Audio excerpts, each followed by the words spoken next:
Monsieur le directeur général, madame la rapporteure, mes chers collègues, nous avons organisé les auditions de cette semaine autour de deux thèmes, la politique de santé d'une part et les agences en soutien aux collectivités territoriales de l'autre. Nous auditionnons cet après-midi le directeur général du CEREMA, le Centre d'études et d'expertise sur les risques, l'environnement, la mobilité et l'aménagement. Nous recevrons dans un second temps, jeudi, les représentants de l'ANCT, Agence nationale de cohésion des territoires.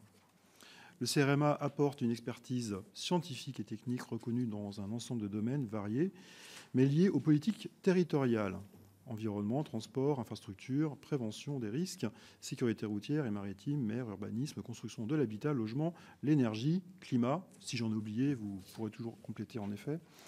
Votre domaine d'intervention se rapproche par certains aspects de celui de l'ADEME.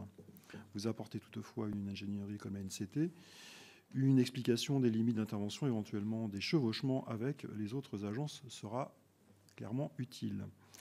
Notre commission d'enquête ne cherche pas à supprimer les agences, mais à étudier les marges d'amélioration en termes d'efficacité du service public et éventuellement des potentielles fusions.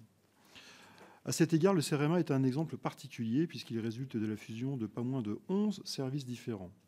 Cela m'amène à vous poser une première série de questions. La première, comment ce rapprochement d'un aussi grand nombre de services s'est-il déroulé? Avez-vous gagné en efficacité? Cela a-t-il permis une meilleure gestion des personnels?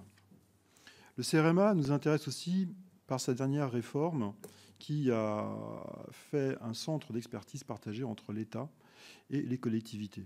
J'en viens à ma deuxième série de questions. Compte tenu du nombre de donneurs d'ordre potentiels, comment arbitrez-vous entre les demandes qui vous sont faites? Certains élus nous ont dit que le CEREMA a été peu accessible par les petites communes. Quelle réflexion autour de cette affirmation?